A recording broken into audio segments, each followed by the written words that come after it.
Bonjour, je suis Hakim L'Alam et je vous propose ma chronique du jeudi 2 juin 2022.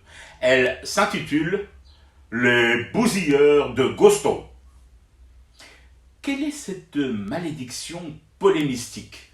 Ne pouvons-nous pas regarder un clip sans que ne se déchaînent aussitôt la DCA, les missiles et les batteries antimissiles? Ou plus grave, que les savants de l'image et de la sémiologie, vendus en pack de 12 bouteilles maxilitres et exhibés en tête de gondole dans leur supermarché à diplôme, ne nous gavent jusqu'à la nausée de leur lecture et de leur grille d'analyse et de décryptage de ce clip de DigiSnake ou d'autres artistes d'ailleurs.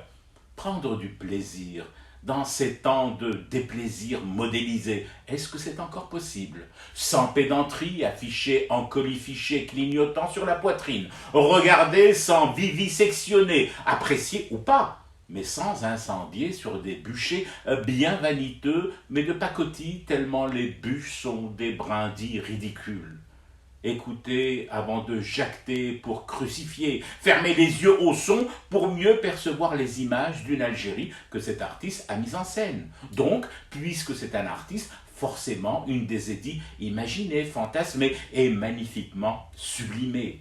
En un clip, DigiSnake a fait plus que tous les ministres du tourisme, ou presque, je pense à Feu Mentouri, plus que tous les PDG d'office ronflants et tsétséiques ayant commis autant d'attentats contre la nature et l'ADN touristique de notre pays.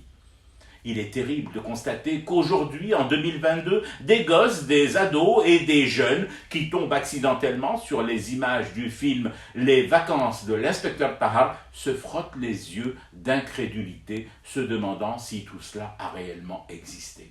Oui, un chanteur a fait en quelques minutes mieux, beaucoup mieux que des milliers de campagnes publicitaires payées des milliards à des boîtes de com ici et ailleurs, toutes heureuses de s'en mettre plein les fouilles.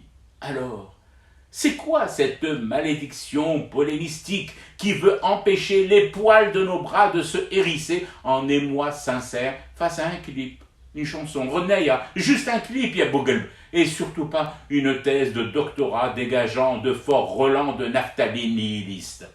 Et si nous réapprenions, béchouïa, doucement, mais pas trop, à prendre du plaisir, à nous faire du bien, sans faire de mal aux autres, tout en fumant du thé pour rester éveillé à ce cauchemar qui continue.